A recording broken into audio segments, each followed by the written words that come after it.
Yo, what is going on YouTube? It's your boy John, aka Speros here. In today's YouTube video, we're going to be going over the top 5 loadouts that you guys should be using in Warzone 2. These are going to range obviously from different play styles, also to different player levels. If you guys enjoy this kind of content, make sure to drop a like on the video. I'd very much appreciate that. Subscribe if you guys are brand new around here. And without further ado, let's get into the builds. So the very first loadout I'm going to recommend to you guys is going to be the TAC V with the Fennec. This seems to be my go-to setup at the moment for high kill games inside of Warzone. Iceman Isaac covered it the other day in a video. The TAC V is statistically the strongest weapon in Warzone 2 at this exact moment. It does 49 damage to the chest and then 76 damage to the head, giving it an insane TTK. I did get this setup from Omit Sage. He's somebody who has set a couple of world records using this TAC V build. So getting into the attachments, we have the Sock and Tread 40, the Commando foregrip, the 7.62 high velocity, 50 round drum, and then the 18-inch precision barrel. Getting into the tuning for the muzzle, we have it tuned to 0.39 and 0.19. I would like to say with the tuning, if you are doing this on controller, it is very, very difficult to tune precision numbers. If you guys turn up your dead zones on your controller, it does make it a little bit easier. However, still very frustrating. If you guys do have an extra keyboard or extra mouse, I recommend plugging it in because sliding the sliders like this is a lot easier to go ahead and get it on a precise number. Anyway, like I said, recoil stabilization 0.39, 0.19 on the bottom. Getting into the barrel, the tuning for the recoil steadiness is 0.5, and then all the way on the damage range, we're going up to 0.4. On the Commando foregrip, we're using 0.54 recoil stabilization, and then 0.14 aiming idle stability. And then on the high velocity, we're going to go ahead and 0.29 and then 2.61. Moving on to the Fennec, this is a build I got from my friend Med. Basically, it is a very quick, very up close, and very personal Fennec class, which is where the Fennec shines. The Fennec has an insane TTK because it does 41 damage to the head and it has an 1100 round fire rate. So those two coupled together makes this thing basically completely delete people. Getting into the muzzle, we have the Sin Guard MKV. For the underbarrel, the Phase 3 grip. For the ammo, the 0.45 auto hollow point. For the magazine, the 45 round mag, obviously. And then for the stock, we have the Agile Assault 7 stock. For the muzzle, the tuning, we're going straight all the way on the aim down sight speed and then all the way to the right on the bullet velocity. Going down onto the underbarrel, we have 0.8 on the recoil stabilization, 0.4 on the aim walking speed. Getting into the ammunition, that's that hollow point, +9 on the bullet velocity, and then 0.7 on the damage range. And then getting into the stock, we have -4 aim down sight and -2.4 aim walking movement speed. Now, the reason this thing is tuned to be a little bit fast is because it's an SMG. There's no need to have insane recoil control. Getting into the loadout number 2, we have the RPK and the Vaznev. I personally have been enjoying the Vaznev a little bit more than the Fennec lately, as crazy as that sounds, but pairing it up with the RPK seems like a no-brainer. Ahsoka is the top earner for Warzone 2, and Jace is not far behind him. This is their build. I did make one change. They typically use the True Tac grip. I went ahead and swapped mine to the Demo X2 because I need a little bit more recoil control. Me personally, those guys are like insane professionals. Me, I'm more of just like a let's play the game, have a bit of fun. So I made it a little bit more like a beam. Anyway, getting into the attachments, we have the Polar Fire S muzzle, F-Tac Ripper 56 underbarrel. For the ammunition, the 7.62 high velocity. For the sight, I am using the AIM-OP V4. And then for the rear grip, I'm using the Demo X2. Getting into the tuning, we have 0.45 on the left, and then we have 0.35 on the bottom, -0.23, and then 0.4 on the aim idle stability. On the ammunition, we're at +0.45 and then -0.58. On the Demo X2 grip, we have 0.77 up towards recoil steadiness, +0.23 for the aim idle stability, giving it a little bit more beaminess. Again, this is the attachment that I put on, so I tuned it how I wanted it. And then on the AIM-OP V4, a lot of people do close. I personally have tested both.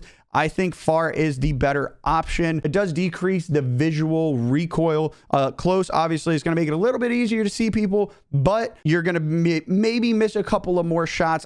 Like I said, I've done the testing with both. I've ran them for multiple days. In my experience, for me, far definitely worked way better. And then on the aim down sight speed, -2.9. Getting into the Vaznev, this is a weapon that I really like. It's kind of a great sniper support as well, but the RPK is a little bit slow, and you know, it's swapping to it mid gunfight is not always an option. So having something with a little bit more range is definitely the way to go. Anyway, on the barrel, I have the Kaz-1 381, the Bruin Cubic Comp, the Agent Grip, 45 round mag, and then the Marquise R7 stock. Getting into the tuning, plus 0.5. Again, this isn't as fine-tuned. It's an up-close wet 0.5, negative 0.4. On the Bruin comp, we got plus 0.8, plus 0.35. Getting down to the agent grip, we have plus 0.8 and plus 0.4. The magazine you can't tune, and then getting into the stock, we have it on plus 4 and negative 2.4. A little extra bonus, I guess, or something that I recommend on pretty much every loadout, and that's going to be smoke grenades, because stims in this game do not do anything, as everybody knows. If you guys are using a smoke grenade, if you get in a tight spot, smoke grenades will get you out of them 9 times out of 10. Also, proximity mines. These things are pretty insane. So these are things that are not getting used nearly as much, but if you guys are using these betties, they are absolutely phenomenal. Great for holding down buildings. Great for when you're getting chased, because that seems to be a thing that happens a lot where we can't run and plate in this game. It's a lot of just running and trying to stay alive. So when you're sprinting away from an enemy, throwing some betties down really helps. Also, I do not use overkill. This is just strictly for the video, just so I can show you guys the setups. The perk package that I do use is going to be the Vanguard pack, Double Time, Bomb Squad. Those are helpful, but not crazy helpful. What is really helpful is the resupply, because you're able to duplicate your smokes and duplicate your betties. Basically, like I said, smokes are very important in this game. So if you guys have an open spot in your backpack, is what you do. You go to your player, and then you can go ahead and click square, and it will stow whatever lethal and or tactical you're hovering over. It'll stow it in your backpack, which tricks resupply into starting and going ahead and resupplying those smokes. Over the course of 60 seconds, you guys will have another 2 smokes. So not only will you have the 2 smokes in your backpack, but then you have the 2 smokes that your resupply just went ahead and remade. And then obviously, if you have another slot in your backpack, you can rinse and repeat, put those in your bag, and then resupply. And so in the end game, it's really helpful. You can be sitting there with like 6 to 8 smokes for these end game rotations. Getting into the third loadout, that's going to be my favorite sniper loadout. This is my signal build. This is what I've been using pretty much forever. The reason I think the signal is better than the MCPR is because it has the ability to shoot 2 shots very, very quickly, making it super, super lethal. Getting into the attachments, we have the Talon 16 silencer, the F-Tac Ripper, 50 cal high velocity, 7-round mag, 29 TV Kilo 50, and then getting into the muzzle tuning, plus 1.4, and then aim idle stability, negative 1, and then getting into the F-Tac Ripper, we have plus 0.8, and then plus 0.4 down low. Getting into the high velocity, we have it at negative 9 and negative 0.7. You might be thinking to yourself, why don't you want to help the bullet velocity and damage range?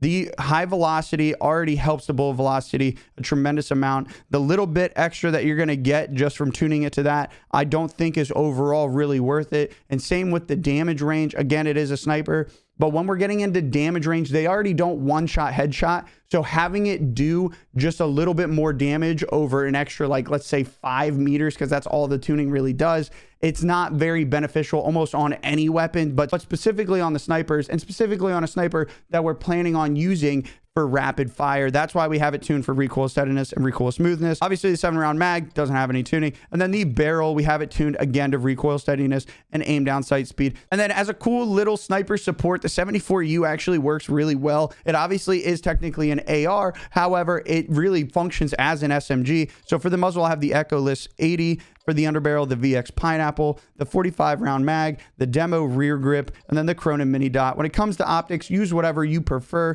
This is just my setup. On the Echoless, I have it tuned to plus 1.4 and negative 1. On the underbarrel, I have it tuned to 0 and then negative 0.4. On the demo rear grip, plus 1 and plus 4.5. And then getting into the optic, I have it at the negative 3, the negative 2.25. Again, great little sniper support. Highly recommend you guys try it out if you haven't already. Very, very fun to use. Has great mobility, fast ADS, and very little recoil while putting out AR damage figures. So really almost unbeatable. Getting into the fourth setup, this is going to be a non-overkill setup, and that's going to be the RAL MG. This thing is a squad wipe machine. Has one of the fastest TTKs. If you're already firing, there is an open bolt delay. So basically that means that there's slight lag between when you pull the trigger for the first time and when the first bullet is fired. But after that, there's no type of delay. So if you guys are going to kind of be spraying and praying, which most people are, myself included, the RAL MG, highly recommend you guys give it a try. This is a weapon that a lot of people come into my chat and they say, I tried your RAL build, and everybody wants it that I play with because it's that good. I promise you guys,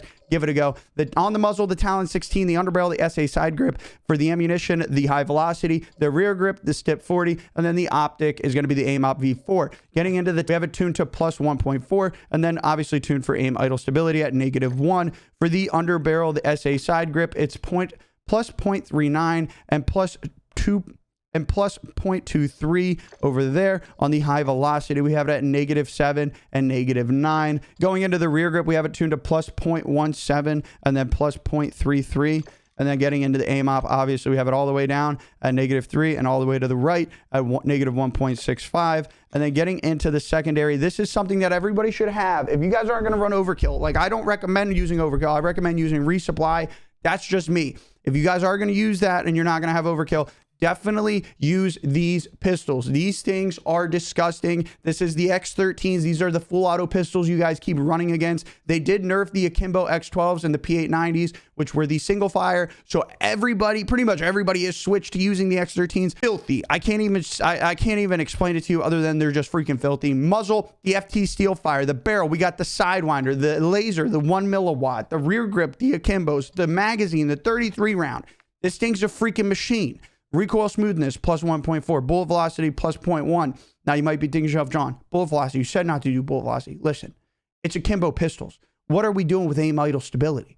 Nothing. We're never aiming. We're running around like this. Bing bong. I'm awake, phone. Anyway, getting into the Sidewinder barrel, we have it tuned to plus 0.5 for recoil steadiness and plus 0.4 for damage range. Again, you might be thinking to yourself, recoil steadiness, didn't we just say bing bong? We did. But aim walking speed, we're never aiming and walking. Completely useless. Do recoil steadiness. Getting into the laser, can't tune it, can't tune it, can't tune it. This is a beautiful setup because you only have to tune 2 things. An extra tip. I don't know how to do this because I'm on here with keyboard and mouse, but you can save your weapon blueprints. Highly recommend you guys take a second. If you guys are going to build these out, build them out, save them, you use them, then you can switch your class kind of thing.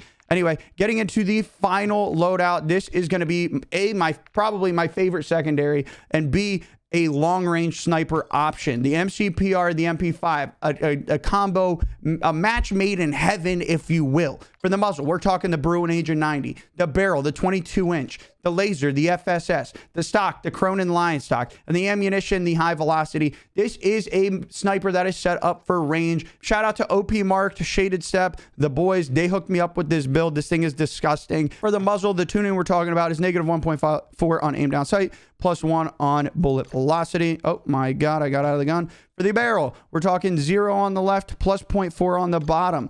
The laser can't be tuned. For the stock, -0.4, +2.4 on aim idle stability. And then the ammunition, we got +0.7 and 9, +9, whatever. Yeah, that's where we're at. Anyway, this one is tuned a little bit differently because it's not my personal tune. However, when I used it, it worked great. And I'm a big proponent of, if it's not broken, don't fix it. So for me, I'm leaving it the same. Getting into the freaking MP5, this thing is arguably the most fun weapon in the entire game. I literally love running around with it. Is it better than the Fennec? No, nothing is. Is it more fun to run around with than the Fennec? Yes, it is. Getting into it, this is not a beamy SMG. This is definitely up close in your face movement SMG. This is a movement SMG. Shout out to Royal Eyes. He gave me the build.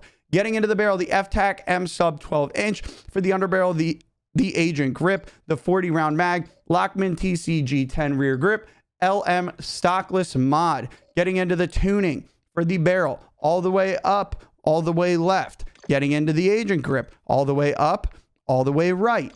Can't tune the mag. Getting into the rear grip, all the way down, all the way left, and then all the way on the stock. You can't freaking even tune it. However, this is an absolute movement god weapon. If you guys think you're a movement god, use this. If you guys have any other builds, please let me know in the comment section down below. Anyway, I freaking love you guys. I appreciate you. Thank you guys for watching the video. If you haven't already dropped a like, I'd appreciate that. Subscribe if you guys are brand new around here. Without further ado, I'll catch y'all later. Peace.